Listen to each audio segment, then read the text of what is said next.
Good morning friends, मैं आपकी fitness coach doctor Suman Sharma. Daily हम बात करते हैं कि अब बैलेंस ही फिटनेस है। आज हम आपको एक सिम्टम बताते हैं। अगर हमारे अंदर कुछ इम्बैलेंस होता है तो आपको कोई लक्षण आते हैं, उसके बारे में हम जानते हैं। जी, मैं आज बात कर रही हूँ आपको पैरों में सूजन होने की। आइए देखते हैं पैरों में सूजन जो है उसमें क्यों आती है, कारण क्या है और कब हमें डॉक्टर के पास जाना चाहिए और क्या हम उसको अपने घर में खाना और एक्सरसाइज के साथ मैनेज कर सकते हैं। तो आइए संक्षेप में पहले कारण जानते हैं। एक नॉर्मल कारण है, अगर आप बहुत देर तक खड़े रहते हैं, जब बैठे रहते हैं तो गुरुत्वाकर्षण के कारण आपके पैरों में सूजन आ सकती है। जब आपको प्रेगनेंसी है उसमें भी आपका वजन बढ़ता है तो आपके पैरों में सूजन हो सकती है। परंतु प्रेगनेंसी में जब पैरों में सूजन है तो उसके साथ आपको ब्लड प्रेशर हाई नहीं होना चाहिए और यूरिन में इन्फेक्शन नहीं होनी चाहिए। ये दोनों चीजें आने से आपको इमीडिएटली डॉक्टर से मिलना चाहिए। नहीं तो प्रीक्लम्पशिया नाम से एक बीमारी होती है जिसमें माँ और बच्चे दोनों की सेहत को नुकसान होता है। कुछ मेडिकल इश्यूज हैं जो आपको पता होना चाहिए ताकि आप डॉक्टर से मिल सके, जिनमें आपके पैरों में सूजन आ सकती है। अगर आपको हाइपोथायराइडिज्म, आपका थायराइड कम काम कर रहा है, आपका मेटाबॉलिज्म स्लो है, तब भी आपको पैरों में सूजन हो सकती है। आपका लिवर का इश्यू है, fatty liver, hepatitis B, hepatitis C, fibrosis liver, and में सिरोसिस में जाता है। तो जब आप सिरोसिस में जाते हैं तो आपके पैरों में सूजन हो सकती है। एक एल्बुमिन नाम का प्रोटीन जो हमारे ब्लड को रक्त वाहिनियों में रखता है, जब लिवर सिरोटिक होता है तो वो प्रोटीन खत्म होता है तो हमारा जो फ्लूइड है वो वाहिनियों से बाहर टिश्यूज में आ जाता है, जिससे हमें सूजन होती है। आपके अगर किडनी के कोई डिजीज है उसमें आपको दिक्कत होती है, अगर किडनी आपकी बाहर नहीं निकाल रही फ्लूइड को प्रॉपरली, कोई प्रॉब्लम है, डिजीज है, तब आपको हो सकती है। आपके हार्ट इश्यूज में जब हार्ट अच्छे से पंप नहीं कर रहा तब भी आपको पैरों में सूजन हो सकती है। इसके अलावा वेरिकोस वेन्स है जिसमें आपकी टांगों की वेन्स के जो वाल्व हैं वो खराब हो जाते हैं, तो उसमें भी आपको ऐसी दिक्कत हो सकती है। कोई भी आपके पैरों में सूजन हो, अगर आपको उसके साथ सांस फूलना, आपके खून की बहुत ज़्यादा कमी होना, आपको उल्टियाँ लगना, आपको सिर में दर्द होना, आपकी नींद का चले जाना, या आपका पैरों से बढ़ के सूजन पेट में होना, आपके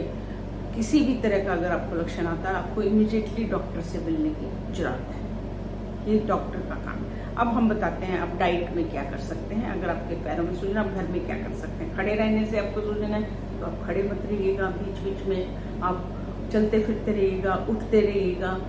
उसके बाद अगर आपको उसमें खाने में आप सोडियम क्लोराइड जो है वो नमक हम बोलते हैं, तो आप एक्स्ट्रा नमक जो है वो ना लीजिएगा, जिसमें अचार, पापड़, आपका चटनी, ये सब आता है। और एक्स्ट्रा नमक भी, और आप जो अपनी सब्जी दाल में डालते हैं उसको भी कम करिएगा, क्योंकि जब हम नमक, सोडियम क्लोराइड जो है वो हमारे अंदर और फ्लूइड रिटेंशन करता है, पहले से ही हमारे पैरों में सूजन है तो वो इसको और बढ़ाएगी। हमें लेना क्या चाहिए, हमें पोटेशियम युक्त पदार्थ जो हमारे फ्लूइड को बाहर निकलने में मदद करें। किसमें हमें मिलेगा, हमें पालक में मिलेगा, हरी सब्जियों में मिलेगा, केले में मिलेगा, संतरे में मिलेगा, पपीते में मिलेगा, टमाटर में मिलेगा।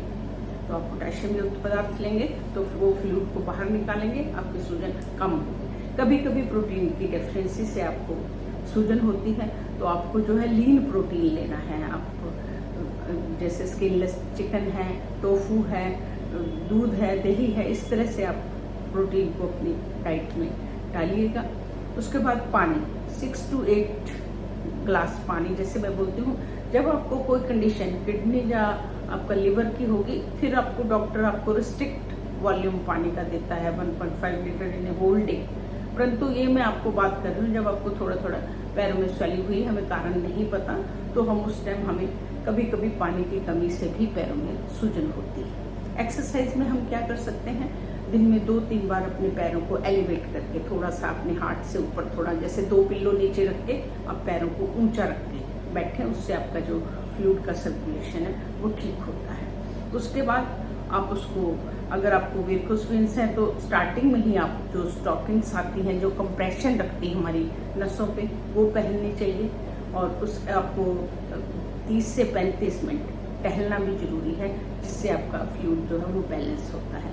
आपके कुछ आसन हैं जो मैं बताती हूँ, जो हमारी लेग्स के सर्कुलेशन को ठीक करने की क्षमता रखते हैं, जिसमें आपका ताड़ासन है, आपका वृक्षासन है, आपका पश्चिमोत्तानासन है, आपका हलासन है। ये सब आसन जो है वो हमारे पैरों के सर्कुलेशन को, ब्लड सर्कुलेशन को अच्छा रखते हैं। उसके बाद चेयर पे बैठ के आप एंकल जंप्स, हील्स को अप करिए, नीचे करिए। इससे जो है आपका फ्लूइड का सर्कुलेशन, फ्लूइड अच्छे से अपनी अपनी जगह पे जाता है। और उसके बाद आप अपने काफ मसल्स की एक्सरसाइज करिएगा, जिससे आपके काफ मसल स्ट्रॉन्ग हो। मसल स्ट्रॉन्ग होंगे, आपकी रक्तवाहिनियाँ भी स्ट्रॉन्ग होंगी, खून ले जाने में आसानी से उनका जो फ्लो है वो बना रहेगा। नहाते टाइम आप ब्रश का यूज़ जरूर करें, बाथ ब्रश, जिसे लूफा भी हम लोग बोलते हैं।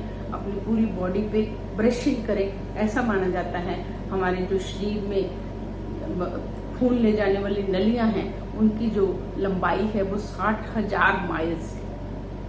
तो जब आप ब्रश करके नहाते हैं तो हम उनकी हेल्थ के लिए अच्छा करते हैं। और उसके बाद थोड़ा गर्म पानी से नहाइएगा। तो ये छोटी छोटी हिदायतें हैं, अगर आप इसको करते हैं पैरों के सूजन के लिए तो आप इसको मैनेज कर पाते हैं। और अगर जो मैंने सिम्टम आपको बताए हैं, पेट में पानी होना, बाकी चेस्ट में पानी भरना पैरों के बाद, पूरी बॉडी में फूला हुआ होना, उल्टियाँ लगना, आपका कुछ भी दिक्कत लगना, इमीडिएटली आपको डॉक्टर के पास जाने की जरूरत है, क्योंकि ये आपके इमरजेंसी प्रॉब्लम के साइन है। इसी के साथ मैं आपसे विदा लेती हूँ। फिट इंडिया में हम फिट रहेंगे तो आप फिट रहेंगे, तो इंडिया फिट रहेगा। आप मेरे साथ जुड़िएगा। अगर मेरा आपको ये वीडियो अच्छा लगे तो इसे आप शेयर एंड सब्सक्राइब जरूर करें, ताकि हम सब लोग